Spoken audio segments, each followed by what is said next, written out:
Welcome in, everybody, to Fantasy Pros. This is the Fantasy Football Podcast. It's me, Joey P. Joe Pizzapia, and with me today is my boy, the Irish Hammer. It's Pat Fitzmaurice. That's right. I'm going to call you the Fantasy Shillelagh. You like that? You like that? That's brilliant. I love that, Joe. We just gave Pat Fitzmaurice a nickname here, because D-Bro's got his, Big Pot Energy's got his, the Fantasy Shillelagh. That is, and I just finally saw one in real life.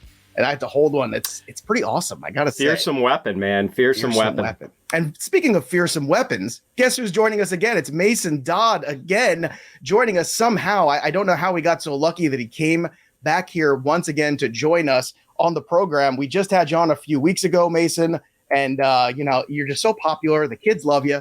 You just it's where it is, and you're back again. We know the YouTube channel over with the Fantasy Flock is just a huge deal. And we are so grateful to have you back for today's show, my friend. Welcome. It could not be more excited. Got a whole 15 seconds for y'all here, so let's get this going. There you go, baby. And of course, the Fantasy Flock is over there. They've got so many different channels over on the network. Go check it out over on YouTube. And today's show is the overrated and underrated players, right? The guys who are overvalued and undervalued. And this is what it's all about. Trying to understand where the consensus is, where you can find advantages, and where the disadvantages, the line mines might be, or landmines. I don't know what line mines are, but I think I just made up something else.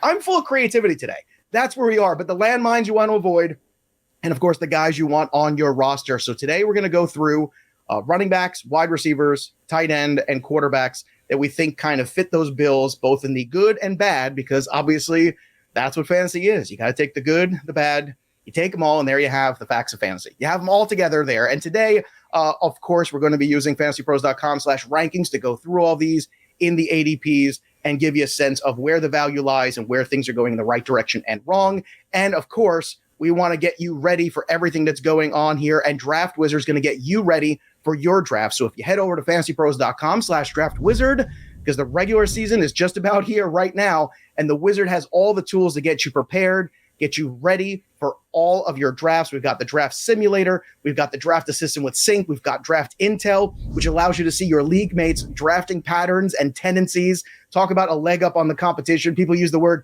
cheat code. Like that's the phrase now. That's the cool thing. Everybody wants to say cheat code. Guess what? Draft intel actually is that for the first time. That's actually a reality if you go over and check out Draft Wizard's tools. Also, we've got the mock draft simulator we talked about, the thing that we use all the time on our shows for all of our mock drafts. The draft assistant with sync is what hooks up to all your drafts and it helps you, give you the smart picks, when to make what pick, when to wait on certain players, who behind you has a quarterback, who in front of you has a tight end. It really allows you to have a coach inside of the draft with you. You can use the cheat sheet creator too. That's available for you, where you can put Pat's rankings, my rankings, Friedman's rankings, Erickson's, or just Derek Brown. Say you just love Derek Brown. You can go ahead and use his rankings too, or any of our other Fantasy Pros analysts that we have, and you can tailor and customize them to your draft. And of course, every time we make an update, yours get updated too. That's available, and it's all there at Draft Wizard. And you're saying to yourself, Joe, that's a lot of stuff.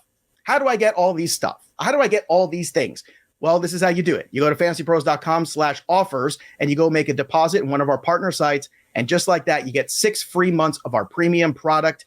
And that is something special. So you can go ahead, get the products you need, get the subscription that will help you prepare for the draft, draft your team, and then, of course, manage your teams, most importantly, all season long. We've got all that for you.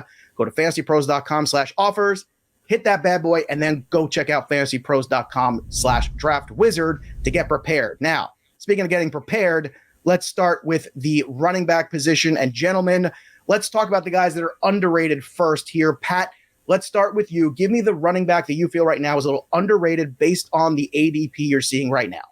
I think A.J. Dillon is a smidge underrated at RB23. With no Devontae Adams, the Packers are going to run at a higher rate this year, and they're going to target their running backs in the passing game at a higher rate. And this is quietly a top 5 defense. I mean, this defense is absolutely loaded. A defense that we saw completely shut down Patrick Mahomes last year in early November. A defense that pretty much smothered the 49ers offense in the playoffs in a game their special teams gave away. So they're going to have favorable game scripts. And last year there was a subtle shift in the rushing workload late in the year with the Packers. Over their last 8 games played together, Aaron Jones averaged 10.2 carries a game, Dillon 13.7. And Dillon also assumed more of the goal line work late in the season. So I think he's going to be kind of the 1A on their early downs. And Jones is still really valuable too, because he's going to get a lot of passing work, and his targets have always spiked when Davante Adams hasn't played for the Packers. So we're going to see that, but I think Dillon is going to be the hammer here. And Quadzilla, it would not surprise me if he averaged like 15 carries a game. And if anything ever happened to Jones, look out, it would be AJ Dillon to the moon. Well, you and I have been seeing eye to eye on AJ Dillon all offseason long, and I'm very excited with you as well about Dillon's prospects. Let's go to you, Mason. Give me a guy that you think at the running back position that you think is a little undervalued right now. So the first guy I have is going to be Travis Etienne. And the thesis with Travis Etienne is I think there's a fundamental misunderstanding of where fantasy points come from at the running back position, where if you go through and if you look at the traditional running backs that you had 10 years ago, obviously it's raw amount of touches. How many touches are you going to get? Are you playing in a great offense? Are you going to be coming away with these touchdowns? Where we have seen that shift since 2017 with the running back that you actually just mentioned into Aaron Jones, another running back in Alvin Kamara. We were seeing this with DeAndre Swift from the 2020 class, that there are running back prototypes that they don't need every single touch out of their backfield to be highly effective in fantasy football. All that they need is every high value touch out of their backfield. And those high value touches are going to be the targets that they receive, as well as work in the red zone. And I think that Travis Etienne has that in his range of outcomes. Now, I'm a little more worried about the Etienne call now that you have James Robinson looking healthy, because James Robinson may have the goal line role. And if James Robinson has the goal line role, this is going to be a pretty tough call. But right now, if you're looking at this ADP, you're getting Travis Etienne behind David Montgomery, behind Ezekiel Elliott, behind, over 10 picks behind Cam Akers. Like, I think that's a bet that you have to just make, because you could be essentially getting discount DeAndre Swift. Instead of taking Swift at the 1-2 turn, you may be getting Travis Etienne with the same prototype, comparable offenses in the 4th round. And these two guys going pretty close to each other. We've got Travis Etienne as RB21 overall in the ADP on FantasyPros in the half PPR. AJ Dillon at 23. You bring up a great point too, but fantasy running backs also getting those points from those catches, and so many people playing PPR leagues, and Etienne's going to get those. And I think he has that big playability as well, which is another huge factor. With James Robinson coming back into this fold real quick, Mason, talk to me about your expectations for him staying healthy over the full season. I mean, we saw Cam Akers not look great when he came back from that Achilles and rushed it a little bit. It feels like we're in a similar space here with James Robinson, not to mention it's a whole new regime here for an undrafted free agent running back. Do you think the draft capital in Etienne just wins out over time anyway? 100%. I was making this bet last year. I will speak on the torn Achilles, saying that I'm not a doctor. I think even doctors that aren't close to the situation, they can't speak on it with confidence, because it's a completely different age in sports medicine right now. With Cam Akers, nobody thought he would be back for the playoffs. I had no idea that James Robinson would be back for training camp. I thought that there was no way in hell James Robinson was going to avoid the PUP list. So I think there are two things in the range of outcomes for Robinson. I think that A, he may be the Jamal Williams to Aaron Jones back in Green Bay, where he may be getting carries on a week-to-week basis, but it may not matter because those carries may come inside the 20-yard lines, and carries inside the 20-yard lines just doesn't score fantasy points. But as I said, there is the outside chance that even if he does have a small-time role in this offense, if James Robinson were to secure the red zone role, that could be a major hit to the overall ceiling that you could have with Travis Etienne. So I think there is a wide range of outcomes with James Robinson. But if we knew exactly what was going to happen, if we knew he was for sure not playing, was for sure not going to be a factor, I'd make the argument that at that point, Travis Etienne shouldn't be drafted as the running back 21. Instead, he should be drafted as the running back 10. So, well, I'm sorry. I'm with you. And I'm also kind of surprised to know that you're not a doctor. I got to change on my notes now. I thought you were. So, I mean, you haven't lost a tick. I still have great respect for me, in the industry still, but not a doctor, Mason Dodd. One of my degrees is a biology degree, if that counts for anything. Well, you're getting closer. That's for sure. I would say, don't you say, Pat, that like if Mason told you he was a doctor, especially, like on a TV show, even I would totally buy it. Like if Mason wanted to, maybe we'll get that prescription. Mason looks like a soap opera doctor. Yes. Yeah. There you go. Thank you. That's something Fitz and I will never, ever be confused for, ever. Exactly. That's just not going to happen for us. What might happen for you, though, if you get involved in the world of NFTs, is something very special. Don't know where to start? Well, Spoiled Banana Society, or SBS, might be the fit for you. SBS has built an exciting Web3 fantasy football game all through NFTs. With over $1 million in prizes won already this season, you can compete exclusively with other offers in the SBS community in leagues for weekly and seasonal prize pools, including a Bored Ape Yacht Club NFT for first place. The cheapest one is $160,000 right now. That's very close to Dr. Mason Dodd's salary, I believe, too. So how does it work? There's no draft, and your NFT is your whole team. Each NFT contains 2 quarterbacks, 4 running backs, 5 wide receivers, 2 tight ends, and 2 defenses, and users set their starting lineup every single week from their NFT roster. SBS's innovative positional best ball format makes injuries less annoying by replacing players with team positions. For example, instead of Mike Evans on your NFT, it would contain Tampa Bay wide receiver. Your team would then get the highest scoring Tampa Bay wide receiver for that week. And because there will always be a Tampa Bay wide receiver, not only is your NFT competing for weekly and seasonal prizes this year, but your NFT carries over for the year after by competing for prizes with each season with no further purchase necessary. So you can find more info out about SBS or the Spoiled Banana Society over at sbs.xyz, and make sure to join the community on Discord and follow them on Twitter as well at SBS_XYZ. Again, once again, go check it out at www.sbs.xyz right now. That's the Spoiled Banana Society. Pat, let's go to another running back that you don't think is quite spoiled yet, who is underrated in your opinion right now in fantasy. And getting more underrated by the day, Joe, it's Antonio Gibson. He of the plummeting ADP. And he fumbled the other day. He's returning kickoffs. Ron Rivera's making him clean out the toilets in the locker room. We're just like, I can't believe how fast people are just like, jumping through windows to get off the bandwagon here. And this is a guy who has basically the same dimensions and same speed as Jonathan Taylor, like prototypical size and speed. Big, fast, experience as a former college receiver. We know he's capable of catching passes, and we saw that a little in the preseason the other day.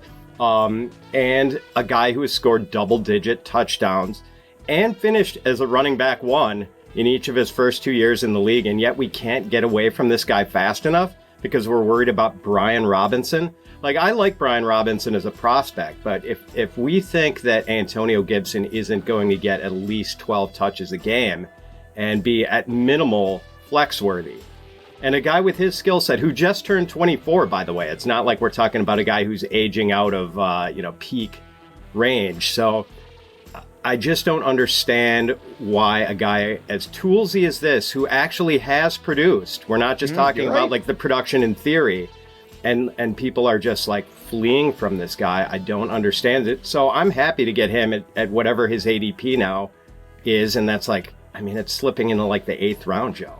Especially if you are going with a wide receiver heavy build early, and maybe you're getting your running back too, like in the 7th or 8th round. Like, Gibson is just a perfect target, in my opinion. I love this. You've gone full $1 million man. Everyone has their price. And this is a guy that went from July being a fringe RB1 to now being a flex RB, basically, in terms of the draft capital. And you're right. At a certain point, why not take the chance? I think you make a good argument there, especially for the heavy wide receiver build. Mason, give me one more undervalued running back you think right now that everybody needs to basically pay attention to and try to draft. I don't want to hype this up too much, but I think we saved the best for last, the most underrated player in fantasy football right now, according to this ADP. What if I were to tell you that you could have legitimately a top 10 running back outside the first 5 rounds? What if I could tell you that you are getting a top 10 running back behind Antonio Gibson, Damien Harris, AJ Dillon, Josh Jacobs, Travis Etienne, Elijah? This is a running back that his rookie season had 6 yards per carry, over 800 rushing yards. The only running backs to ever have a rookie season with 5 yards per carry and over 800 rushing yards include Adrian Peterson, Jonathan Taylor, Saquon Barkley, Clinton Portis, Nick Chubb, Ezekiel Elliott. You got Jeremy Hill on there too, but we'll ignore that. J.K. Dobbins checks every single box. Right now, Gus Edwards getting put on the PUP list. J.K. Dobbins was a 4-star prospect coming out of high school. Goes to Ohio State. Dominates over 2,000 rushing yards his final season there. Is an elite level prospect coming into the NFL. Gets drafted in the 2nd round by the Baltimore Ravens. Puts up an incredible rookie season. And yes, he's coming off the injury, but this isn't a situation where you have Jameson Williams tearing his ACL in January. This isn't a situation where you have Michael Gallup tearing his ACL week 15. Dobbins is 12 months removed from this. Right. I understand they bring in Mike Davis. I understand that this is still probably going to be a pseudo committee. But even if J.K. Dobbins lets up 30% of the carries in this backfield, not even including what Lamar Jackson's going to get, this team wants to be so run heavy that Dobbins can easily be a top 10 running back behind a great offensive line with the added efficiency that you were going to get from a Lamar Jackson. And on top of it, I mean, it's an exciting play to root for. I got to tell you, man, I'm so glad you brought up this player because this is a player I feel very comfortable with as an RB2. And sometimes he's going even later than that in drafts. He is just incredibly undervalued, underappreciated. And I think people forget. I mean, it's only been a year, but people forget how good he was towards the end of his rookie season. And that last 6-7 weeks that he had scoring touchdowns, getting not just carries, but getting the premium carries and then making the most. And you nailed it, Mason. This is a team that still wants to run the football. It's still the identity of the Ravens. Even if they do expand the passing game a little bit, it's still going to be a run-heavy offense regardless. I love this call. Can't get enough of that one. A.J. Dillon, Antonio Gibson, Travis Etienne, J.K. Dobbins. 3 or 4 of these are pretty much been in most of my drafts here over on the channel. Let's flip the script here. Let's go overrated. The guys we want to stay away from a little bit. Pat, let's go and start with you here. Give me somebody who's a little overrated right now in terms of ADP, in terms of how you feel about them and their actual potential productivity in 2022. Leonard Fournette, running back 14, typically going around the round 2, round 3 turn. This is a guy who just had a perfect storm last year as far as having this geriatric, immobile quarterback who would dump off at the slightest hint of pressure. And Giovanni Bernard was hurt, and Ronald Jones was a complete disaster in the passing game, as he always is, and they didn't trust Keyshawn Vaughn, so Fournette was getting all of these dump-offs. And even though he wasn't being particularly effective, averaging, I believe, 4.9 yards per target, which is pretty bad, actually, he was just getting all this easy fantasy points, like half-point PPR, full-point PPR, just a bonanza of little dump-off passes for him last year. So now you've got Giovanni Bernard back.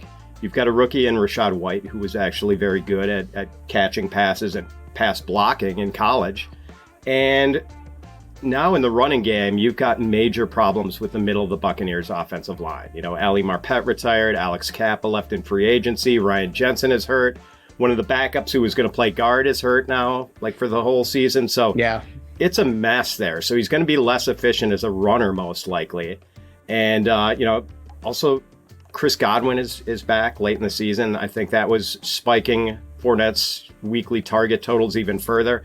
So I just don't see the same sort of passing game usage for Fournette this year, and maybe less efficiency in the running game. So I think he's kind of a trap right now. Not to be lost in this discussion, you called Tom Brady geriatric. I just want to make sure that happened. Right? Joe, we have not seen any quarterback in the Super Bowl era make a start at age 45. It has not happened. This is true. You know, we saw, Vinny Testaverde and I think Steve DeBerg start at age 44. Steve DeBerg, glorious no perm. One at 45. Yeah, good times. All right, Mason Dodd, let's go back over to you. Give me somebody that's overrated right now at the running back position, in your opinion. Okay, I understand a lot of people aren't going to like this. It is what it is. Ezekiel Elliott. Now, I get it. Yes, you're going to come at me. You're going to say, well, Mason, come on. Did you not hear he played through a torn PCL? Come on. You got to give him a break. Last year didn't matter. Well, I would buy into that if it was just steady production for Ezekiel Elliott for years. And then last year was just a random outlier. We saw the drop down due to the torn PCL. But if we go back and just take a step back, look at Ezekiel Elliott's entire NFL career. Rushing yards per game starting as his rookie season. 108, 98, 95, 84, 65, 58. It's a straight linear line down. Like, it doesn't look like last season was an outlier. It looks like last season was just another year a part of this trend. And Ezekiel Elliott, a great running back career. I mean, obviously, want to root for the guy. But he is second in the NFL with active career touches, only behind Mark Ingram. Is anybody excited about Mark Ingram this year? So if we were to see a running back just naturally lose a step, it would make sense that it was Ezekiel Elliott. This has been a continued trend.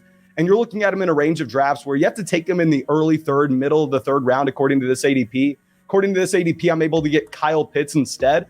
In reality, I think I'd rather take the elite level tight end in the third I think from a roster construction standpoint, it would make a lot more sense to wait until the end of the 4th round, grab a Travis Etienne, as we already discussed, or wait until the beginning of the 6th round and grab a J.K. Dobbins. Because if I'm going to be honest with you, I'm probably more excited about both those running backs, not even including their cost, than Ezekiel Elliott straight up.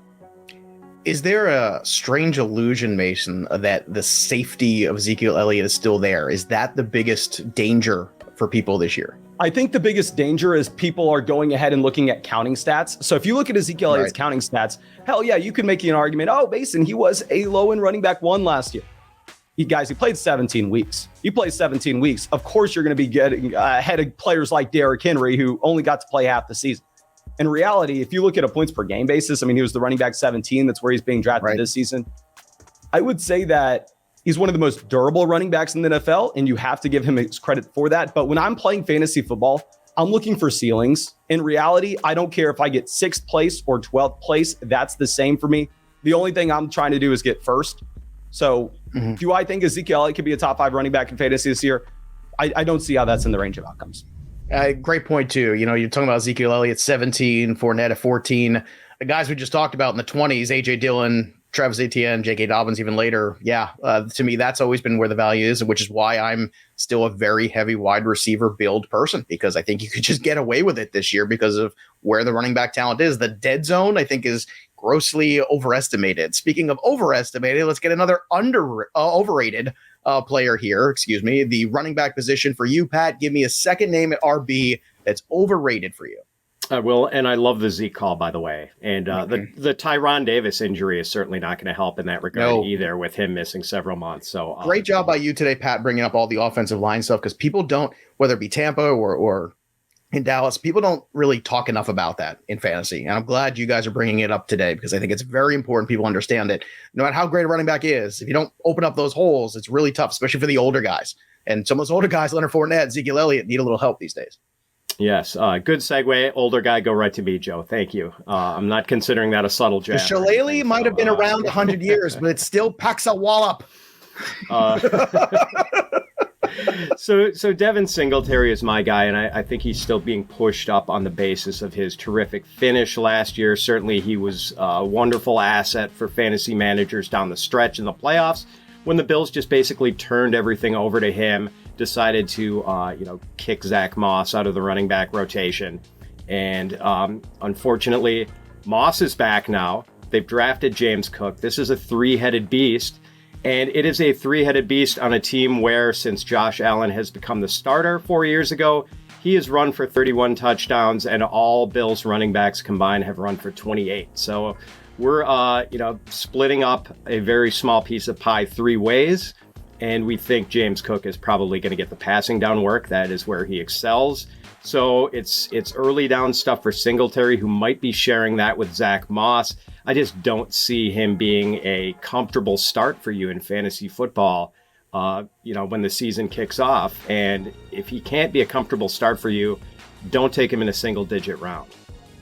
Do you see it the same way, Mason? Do you think that Singletary didn't do enough last year to solidify that RB1 in the offense? I think that looking at him as the RB1 versus an RB2, in reality, that doesn't really matter. But I completely agree with the sentiment that you're right. James Cook's going to get every target out of the backfield. If James Cook's getting every target out of the backfield, Josh Allen's going to be vulturing touchdowns at the goal line. Then where are the high value touches coming for Devin Singletary? So I don't even care if he were to be the running back 1 from a per touch basis. I completely agree with the sentiment that, hell, who cares if he's the running back 1 getting 12 carries for 61 rushing yards in a game, coming away with 1 reception for 7 yards. Great on you. You got the running back 1 in Buffalo giving you 7 points. I'd much prefer having James Cook, who can go out there and grab 4 receptions for 20 receiving yards, and then whatever he gives you on the ground's a bonus. Fitz, Antonio Gibson at 24 or Devin Singletary at 25? One offense is much better than the other, but how do you rank these two RBs? Gibson, even though they're both in tenuous situations. Right, yeah. right. And I don't think Zach Moss should be part of that rotation for the Bills. Oh, I don't think he is. I don't buy that at all. I think they're just trying to showcase him to somebody to take him off their hands. Yeah, maybe. I mean, they're beat writers, and they have some pretty good ones that have been warning about this. I think Joe Biscaglia is one of them, and he's been kind of warning about a messy committee. So I hope you're right about that, Joe, but I'm worried enough about it that I just do not want to touch Singletary at all. I've seen enough Zach Moss, and I don't need to see any more Zach Moss. I'm just going to leave it at yes. that. Let's go to you, Mason. Give me the last guy on your overrated RB list. Okay, I kind of cheated on this one because in high stakes drafts, he's never going in this range. But according to this ADP right now, Damien Harris is going before Antonio Gibson, going before Clyde Edwards-Helaire, J.K. Dobbins, who we just got done talking about. I mean, even going before guys like Cordell Patterson, Rashad Penny, Chase Edmonds, Tony Pollard. I could never think about drafting Damien Harris in this range. And I think that he falls right back in line with the player that may have a relatively high floor. Like, he can go out there and he can get 12, 13, 14 carries in a game. But in reality, he's going to have absolutely no involvement as a pass catcher. If we go through and look at his overall stat line as a pass catcher throughout his entire NFL career, he has had a total of 10 games with 0 receptions, 0, 12 games with 1 reception, and 5 games with 2 or more. So we're looking at a total of 27 games where 22 of those he's had 1 or fewer receptions. I understand last year is the running back 20 on a points per game basis. And yeah, he scored a touchdown a game. That's great. But in reality, touchdowns are going to be the most volatile statistic in fantasy football on a season-to-season basis. And if I'm looking at the upside that we're going to get with a J.K. Dobbins a couple picks later, even the upside with an Antonio Gibson, who obviously is plummeting down drafts himself, as you already discussed, I think I would rather probably just swing for the fences on those guys. All right, so there you have it. The guys to stay away from, according to the fellas, Leonard Fournette, Ezekiel Elliott, Damien Harris, and Devin Singletary, all names that certainly come with a little bit more risk maybe than we're willing to take at their current ADPs. Before we move ahead to the wide receivers, I want to press pause in the show because I want you to press pause on the podcast. Just pause, not stop, just pause, right? You can come back and listen. But I just want to say thank you to everybody who's just been so kind to all of us here in the last few weeks. Everybody seems to be loving the content. So many nice comments on YouTube, so many subscriptions going through the roof on the YouTube channel here. And I just want to say thank you on behalf of all of us here. We really appreciate all these DMs we're getting, the messages, the tweets, all of that. But the one thing we don't have enough of that I think is a little bit more on the podcast review side. So if you're somebody who just listens to the pod, you don't watch us on YouTube, or you don't have Twitter, we'd love for you to go over and drop a 5-star review of the podcast. It's a small thing. This is that time of year where I know you're all listening and I know you're all enjoying it. And I know I got a lot of messages about the Disney show on Monday, which was pretty hilarious. So like, if we're giving you good entertainment, good information, let us know. Give us a 5-star review. If you have the time, we'd love for you to do it. And then you can, of course, come back to the show here and listen to the rest of it. So quick little pause. Go ahead and there's lots of places you can find the podcast. Apple Podcasts is the best place to drop a review, or you go to fantasypros.com/review and check it out there too. And now let's get back to the action here, and let's get back to the wide receivers. And the wide receivers, Mason, we'll start with you this time around. Lead us off. Give me an underrated wide receiver that you think deserves a little bit more love this year. Jerry Jeudy's the wide receiver 1 in Denver. I'm going to say it. I wish Andrew Erickson was here for this debate, but I want to hear it right now. Go for it. Okay, so I understand that everybody's going to come through. They're going to look at some season totals with Courtland Sutton. They're going to remember the Courtland Sutton peak that they had a few years ago, and they're not going to really dive in deep enough to see that Courtland Sutton that season wasn't even a top 24 receiver on a points per game basis. He played 16 weeks, so the totals look fine. But if we're going to look at the 11 weeks that you've had with Jerry Jeudy and Courtland Sutton on the same football field in Denver, those 11 weeks. What if I were to tell you that Jerry Jeudy doubled Courtland Sutton? Doubled in receiving yards per game. 46 receiving yards per game versus 23. How much can you put in that data, though? Because all the different quarterbacks that he played with, or the two of them played with over time, now you have Russell Wilson, someone's capable of so much more. Does that change any feeling at all for you in terms of how you evaluate those two wide receivers? Well, I definitely understand the thought process, and I'm not coming out here expecting Jerry Jeudy to double Courtland Sutton in production in games that play again together. Like, if you look at my rankings, I have Jerry Jeudy 18, Courtland Sutton 19. Like, I have them back to back. It's just in fantasy football drafts, you're able to get Jerry Jeudy a full round later than Courtland Sutton, if not sometimes 2 rounds later. And if we're going to go through and try to evaluate these receivers, we have to start it somewhere. I mean, if we walk this back, Jerry Jeudy at the same time was a better prospect coming out of Alabama than Sutton was coming out of SMU. Jerry Judy's been more productive on the NFL field. And this all goes without being said that Jerry Jeudy is younger than Kenny Pickett. Jerry Jeudy is almost 4 years younger than Courtland Sutton. Am I going to assume that the wide receiver who's never posted a top 24 wide receiver finish on a per game basis at 27 years old, all of a sudden continues to improve and the wide receiver younger than Kenny Pickett doesn't? So I understand the thought process. Oh, Sutton had 100 air yards per game. Oh, Russell Wilson's a better deep ball thrower. Oh, it's going to be a better connection overall. But in reality, I think you're projecting a lot and you're ignoring what we've already seen.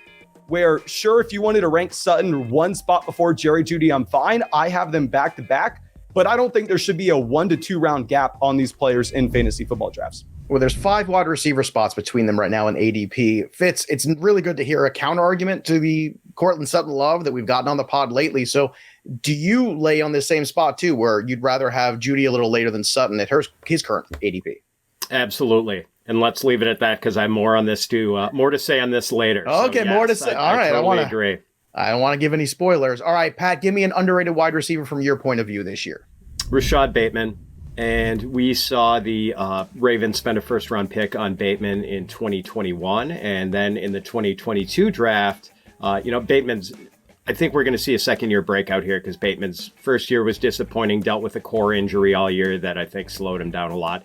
Then in 2022 at the draft, they trade Marquise Brown and then don't draft any wide receivers. I think that's kind of a signal that they've got immense confidence in Bateman to take a major step.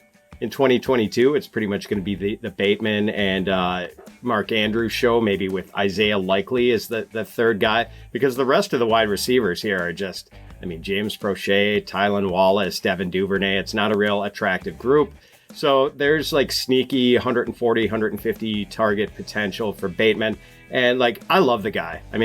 You know that I'm up here in Big Ten country, Joe, although I guess the Big Ten is now coast to coast. But well, I guess the Big Ten's a little more spread out than it used to be. Yeah. So in, Northern Illinois, heart of Big Ten country. And I fell in love with Bateman at Minnesota. Pretty much no flaws in his game. Plays fast, runs great routes, tough after the catch, really terrific hands, can play inside or outside, did both at Minnesota. So a lot to like here, and I think he's going to have a really big season. I don't think most home league drafters have caught on. His ADP is wide receiver 35, and I think I've got him ranked ahead of Courtland Sutton at wide receiver 22, I think. There you have it. All right, Mason, let's go back to you with another wide receiver that's underrated. Okay, we're going to go with another year 2 receiver that was also drafted in the first round, this time Kadarius Toney. Now, if you're looking at Toney's rookie season from a per game standpoint, it's going to look like garbage. Wide receiver 68, but we have to remember that Kadarius Toney was leaving games early. Kadarius Toney, at the same time, was dealing with a multitude of injuries, so he wasn't an every down player. But the downs you did have Kadarius Toney on the field, he was electric. He was dynamic. This was a wide receiver with 2.2 yards per route run. Hear me out. I know this is going to be a little bit of a longer list, but it's going to illustrate my point. Receivers that had 2.2 yards per route run or more last season. Kadarius Toney, as we already discussed. Cooper Kupp, Deebo Samuel, Devontae Adams, Antonio Brown, Justin Jefferson, A.J. Brown, Jamar Chase, Tyler Lockett, T. Higgins, Tyreek Hill, CeeDee Lamb. That is the company that Kadarius Toney is standing in. Could you give me some better names, Mason? Really? Those guys are not very good at football, right? Yeah, I know maybe you're not impressed by that, but what if I were to tell you that right now you're getting him at wide receiver 47, low end wide receiver 4, high end wide receiver 5? Kenny Golladay, with all reports out of New York Giants training camp, apparently looks like he's just done. Maybe he's just a decoy there. So I think Toney does have a lot of upside, especially with the coaching change. Pat, let's go to you for another one of your guys at wide receiver that you think is undervalued right now. So it's not like people are sleeping on this guy. Everyone is excited about Gabriel Davis. Our ADP data says wide receiver 29, and maybe, the home league people who are drafting in the next week to 10 days are a little slow to catch on the enthusiasm analysts have been displaying for this guy throughout the summer and spring. So when we last saw him, he was having that monstrous 201-yard, 4-touchdown game against the Chiefs in the playoffs. But he has been held down with his snap counts and target counts because he was playing behind Emmanuel Sanders. That's not going to happen this year. He's going to be seeing about 90% of the snaps. We can expect a big target bump. I'm not sure I buy some of the speculation that maybe he sees nearly as many targets as Stephon Diggs, but he doesn't need a ton of targets to make it work. This guy's been a big play guy in his 2 years in the league, 16.4 yards per catch.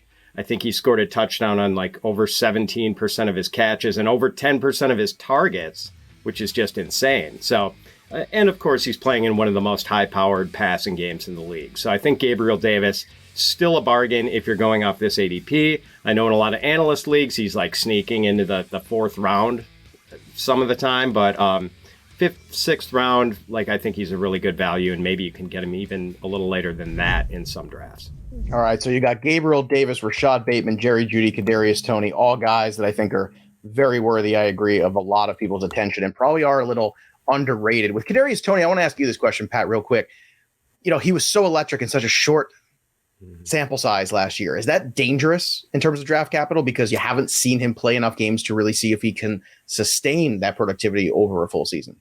I would say no, Joe, because my worry with him is not whether he's going to be good when he's healthy. If he's healthy, he's a guy you don't have to think, should I start him or not? Like, I'm starting him if he's healthy. The concern is that he's like another Percy Harvin, this electric talent from the University of Florida, who maybe just can't stay healthy, and he's already having hamstring troubles. I just got chills, now. Pat.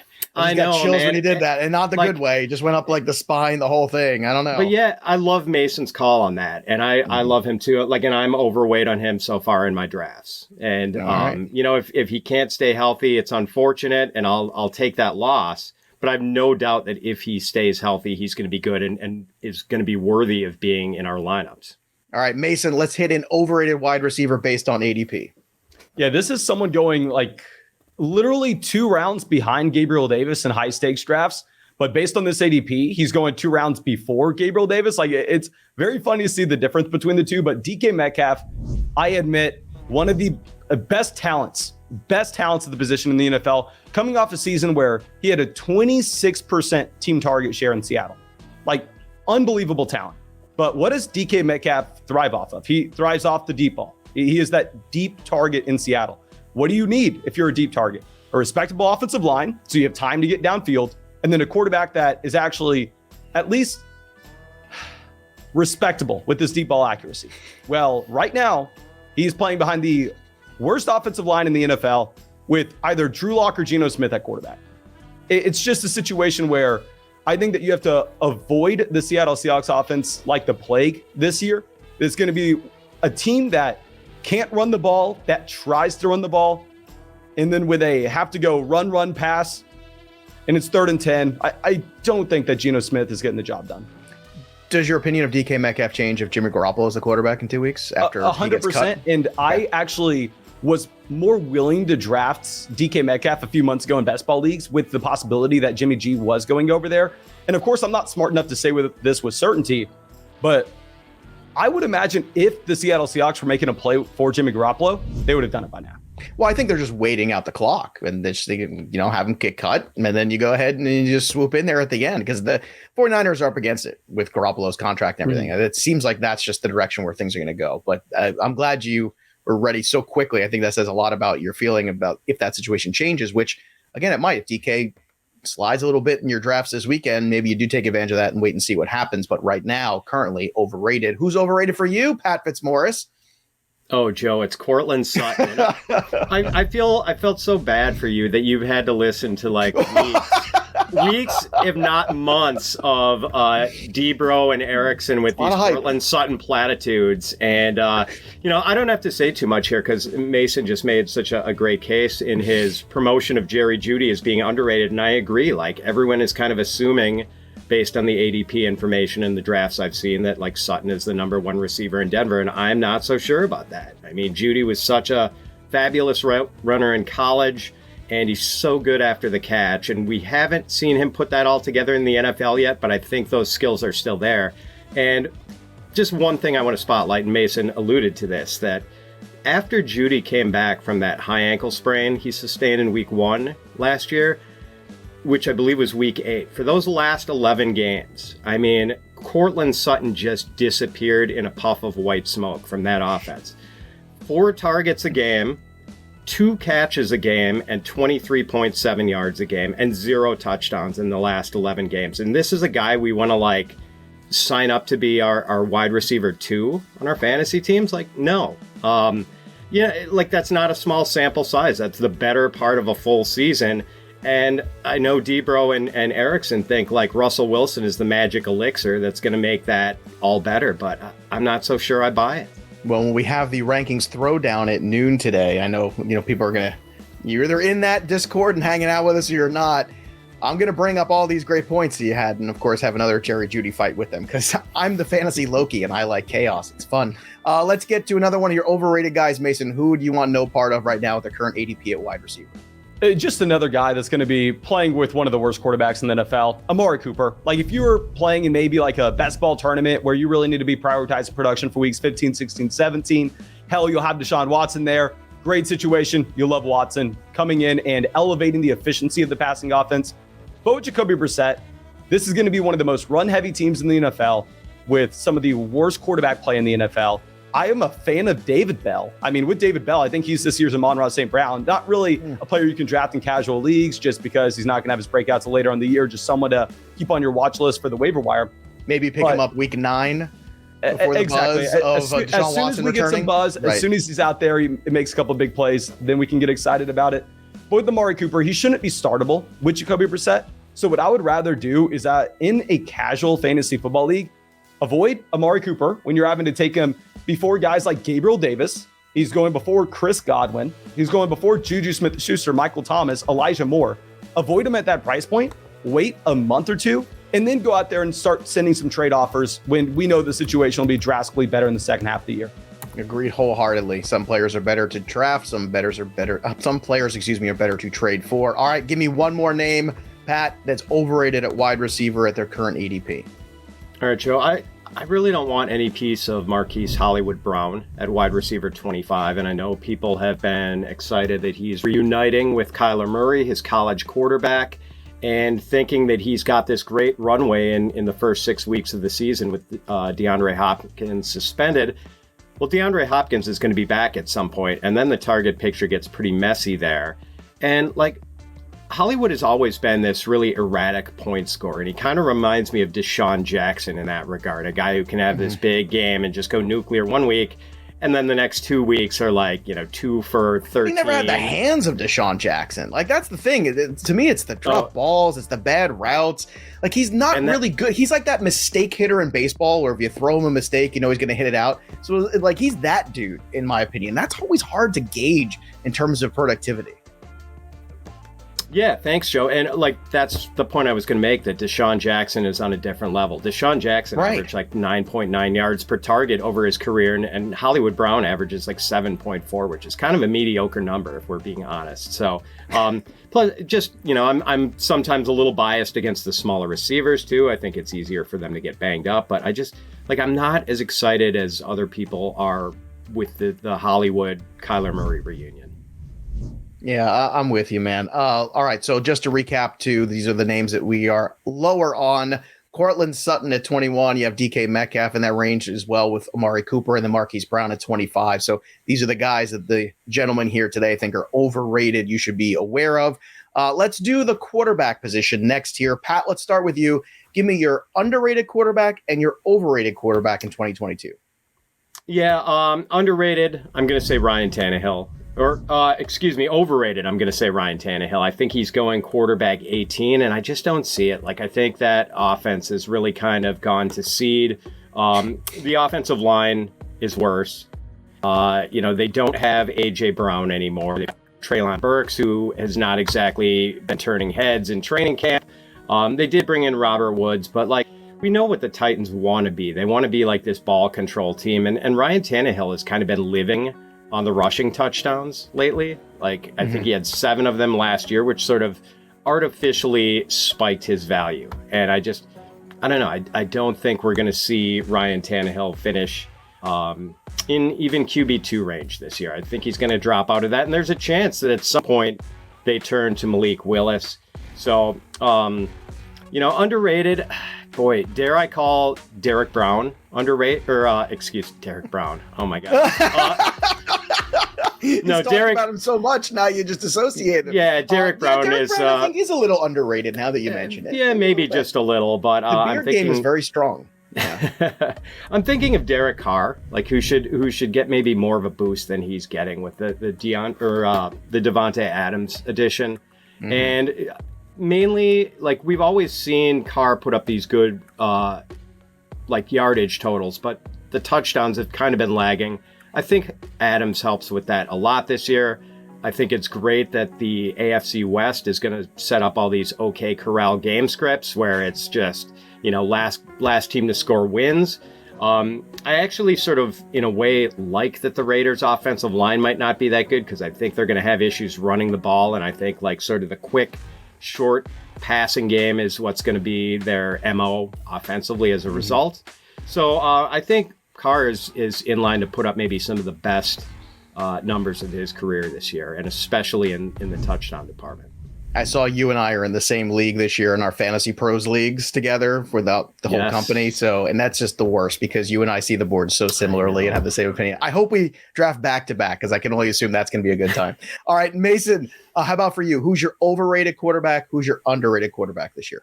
Yeah, underrated, someone I've been talking about for 2 years now. Like last year, from a dynasty fantasy football context, I was just being obnoxious with it. I was out there tweeting stuff like, just took a 23andMe. Trey Lance is actually my dad. Like, I've loved Trey Lance. I believe he's also related to long. Derek Brown, too. I thought we talked that's about what Trey I heard Lance before. Yeah, because I know Fitz was going to talk about Lance, too. And he pivoted off of that to Carr. But with Trey Lance here, there's no way he fails from a fantasy football standpoint. NFL, I have no idea. I can't evaluate these quarterbacks coming from college. I've always said nobody in the fantasy football space can evaluate a quarterback coming from college and tell you who the next Joe Burrow is going to be versus who the next Sam Darnold is. It's a crapshoot. What we need to be listening to is draft capital with team investment, rushing upside, the situation they're stepping into. That's all we can control. And if we're looking at Trey Lance, the 49ers and Kyle Shanahan paid 3 first-round picks to get him. He is stepping into a situation where he's a great offensive line, Deebo Samuel, George Kittle, Brandon Ayuk, a great coaching staff, and he possibly has the most rushing upside outside of any quarterback not named Lamar Jackson, Jalen Hurts. All in on Trey Lance. Like, even if he's a bad quarterback, like Jalen Hurts wasn't any good last year. Jalen Hurts had like 6 weeks with over 200 passing yards, but he still was a mid-quarterback one in fantasy. Yeah, I'm looking at the same thing with Trey Lance here. Going as the quarterback 13 in high-stakes leagues, if anything, Lance has maybe gotten a little out of control because in high-stakes leagues, you actually have Trey Lance going before. I mean, in a $250 draft that was in last night, he went before Kyler Murray, which was a little interesting to see. But if you're going to get him in a casual format at like quarterback 13, that's a no-brainer.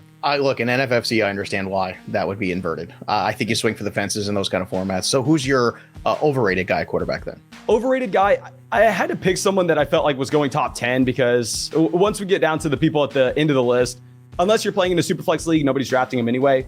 So I just went with Joe Burrow. Like, in reality, the Joe Burrow ADP isn't that bad. He's going right between Kyler Murray and Jalen Hurts. And essentially what I was looking at with Burrow, I said, okay, well, if it's a 4-point passing touchdown league where we know he doesn't have the rushing upside, just based from how fantasy football points are scored, we probably have to rank him behind Jalen Hurts and Trey Lance, even if he's a significantly better real-life NFL quarterback. But in reality, his ADP is not that bad. I just had to pick someone. All right, real quick here, let's do some tight ends, and then we'll hit the mailbag, and we'll get out of here. So, Fitz, give me your over- and underrated tight ends for 2022. Hunter Henry is at tight end 19 right now, and I don't think he's ever finished that low in a full non-injured season. And I think he's still basically in line to be a big part of the target tree for the Patriots. So, I mean, that's kind of an easy one. Mason sort of pointed this out with the quarterbacks. Like, I think quarterback and tight end ADP is pretty spot on. It's hard to find like screaming undervalued, overvalued guys there. So, I'm not like getting Hunter Henry in every draft, I think, but he's a guy who you can, if you let the tight end position sort of get away from you, you can comfortably get in the later rounds and feel like you're not, going to be taking zeros at tight end every week. Yeah, and red zone opportunity. So who is the one that a little ranked too high for your taste? Oh, Mike Gesicki. I mean, it's just the Dolphins are telling us this. And I think you have to be a blocker, like as a tight end, to get regular reps in Mike McDaniel's offense. And like Gesicki's terrible at that part of it.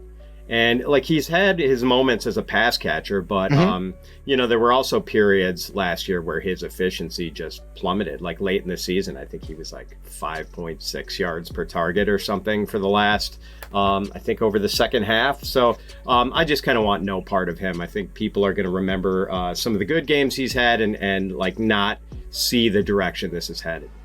All right, Mason, even if things are kind of appropriate in terms of the ADP for these guys, who do you still think is a little overrated and underrated at tight end? Yeah, underrated is kind of funny. I'm choosing someone that's already being drafted as the tight end 3 overall. But Kyle Pitts can be a league winner this year. Like, going back to what we were talking about with running backs, I think from a roster construction standpoint, it makes so much sense to just push up Kyle Pitts at the beginning of the third round, take him before someone like an Ezekiel Elliott. I mean, we all know he was the best tight end prospect of all time coming out of Florida. A ridiculous athlete compared to like Vernon Davis. It was a monster with his production at 20 years old at Florida. And then starting his rookie season off at 20, finished at 21. He had the best rookie tight end season of all time and one of the best seasons ever from a pass catcher. Like, if we look at players that were 21 years old, their rookie seasons that averaged 6 targets per game and at least 63 receiving yards per game, you have Jamar Chase. He's pretty good. Justin Jefferson, he's all right. Keenan Allen, Amari Cooper, Juju Smith-Schuster, Mike Evans, and Kyle freaking Pitts. You get that player at tight end. I don't like Marcus Mariota, but how are you supposed to not take him here? Yeah, that's fair enough. Again, my concern continues to be that offensive line and Marcus Mariota, who hasn't played a full season pretty much ever. And then you're going to go to Desmond Ridder, who I liked a lot in college, but still, there's still feels like a lot of development there for Ridder to get to that point. That's my only concern, but I agree with sentiment you had and sentiment from this earlier week's show too, where it's just the right range to take Kyle Pitts. But who do you not want to take? Who do you think is a little overrated right now at the tight end position? So I did a ton of research regarding the tight end position a few weeks back and looking at where true league winners come from. And I found that you either need to be drafting an elite tight end at the beginning or waiting until the very end, very similar to what we just discussed with Hunter Henry at tight end 19. Like, those tight ends giving you the tight end 8 finish. It's the tight end 8 and the tight end 20 is the same thing. It doesn't really matter. So paying up for a Dawson Knox right now, I don't get. With Dawson Knox, he really does remind me of Robert Tonyan last year, where he was a tight end in an elite level offense, coming off a season where he scored a crap ton of touchdowns. And we should project his touchdown rate to probably be higher than league average because, yeah, he plays in Buffalo. But at the end of the day, touchdown volatility is going to be the number one thing that fluctuates season to season. And if we go through and look at the yards per route run, as well as the overall air yards per game for Dawson Knox, really not much has changed throughout his entire NFL career. Like, if we look at his rookie season, of course, I will say you're not expecting anything from a rookie tight end. You're not expecting anything from a year 2 player either. So naturally, you would assume that this is about when you get the breakout for Dawson Knox. But he had 1.3 yards per route run as a rookie, 1.2 the following season, 1.3 this past year. Air yards per game, 32 as a rookie, 31 2 years ago, 34 this last year.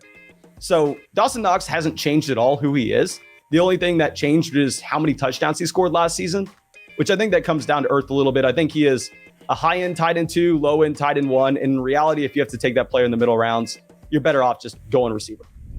Just to recap too for everybody, Derek Carr, Trey Lance, underrated. Tannehill, Joe Burrow, overrated. Underrated tight ends, Hunter Henry, Kyle Pitts, overrated, Mike Gesicki, Dawson Knox. Let's hit the listener mailbag real quick, and then we'll call it a day from our Discord. Again, it's free to join, fantasypros.com/chat. But when you go to offers or fantasypros.com/offers, you can get into the AMA channels. This one's from my AMA channel. It says from Bobby K. Hey, Joe Pizzapia. Hey, Joey P. Number 1, thanks for your company on the road. Love the podcast. We love you, Bobby K. Thanks for listening. And number 2, 10-man, 2-player keeper, standard league. Need 2 of these 3 guys. Pitts at a 3rd round cost, Jamar Chase at a 6th round cost, Jalen Waddle at 8th. I can still get Pitts in the 3rd, but I won't get Waddle in the 8th round. Thoughts? What do you guys think about this standard league? You got Chase, Pitts, and Waddle. Which way would you go here, Mason? 2 guys. Yeah, you obviously got to go with Chase and Waddle. I mean, they're essentially free. You're getting Chase and elite level. We don't need to talk about that. It really comes down to Waddle versus Kyle Pitts. I mean, if you only keep 2 players, there's still going to be viable options for you in the 3rd round. Right. Like, that is a pretty expensive pick to give up. And the 8th round, especially in a keeper league, doesn't really matter. I think you keep the receivers. Fitz, same thing for you? Yeah, with the discount you're getting on those wide receivers, I wouldn't even argue with him taking Pitts in the 2nd in a keeper league. Yeah, in a keeper league, which pushes everyone else up. So, well, that's right. Exactly the point. So 3 for 3, make it a sweep, Bobby K. There you go. We answered your question. Mason Dodd, fantastic work today, as always. You can follow him on Twitter at Mason Dodd FFN. And obviously, you got to go over to the YouTube channel, Fantasy Flock Network. There's so much great content there. You bring the stats, you bring the energy, you bring the handsome Dr. Good Looks from Days of Our Lives, which is also something that I know we lack desperately here on this show, especially when I'm on it. So thanks again, man, for joining us. I know how busy you are this time of year. So Great content as always. And just a reminder to everybody else out there too, if you want to get involved in something new and different in fantasy football, head over to www.sbs.xyz, Spoiled Banana Society, NFTs and fantasy football. Come together, go check it out again at sbs.xyz. And don't forget about Draft Wizard, all the amazing tools, the Draft Sync, the mock draft simulator, the draft analyzer, all of them, including our newest tool, Draft Intel, tells you how your league mates draft and how to prepare against them. All of it is free to see. But again, if you're a premium membership, that's how you get to see more of these tools that we've got out there for you. So go check it out at fantasypros.com/draftwizard and upgrade today and get 6 free premium months when you make a deposit on one of our partner sites at fantasypros.com/offers. That's where you go today. So once again, thanks everybody for listening. We appreciate you. And go drop a review. I told you, do a nice thing. Go drop a 5-star review on Apple Podcasts or wherever you get your pods. We love to see it. Go to fantasypros.com/reviews to go do that. That'll do it for us. But the story of the game goes on. For Mason Dodd and Pat Fitzmaurice, I'm Joey P. We'll see you next time, kids. Thanks for tuning in to the Fantasy Pros YouTube channel. Don't forget to check out our featured videos. And while you're at it, make sure to follow us on Instagram, Facebook, and Twitter at Fantasy Pros, so you can get the latest news and updates to give you the edge you need in your fantasy league.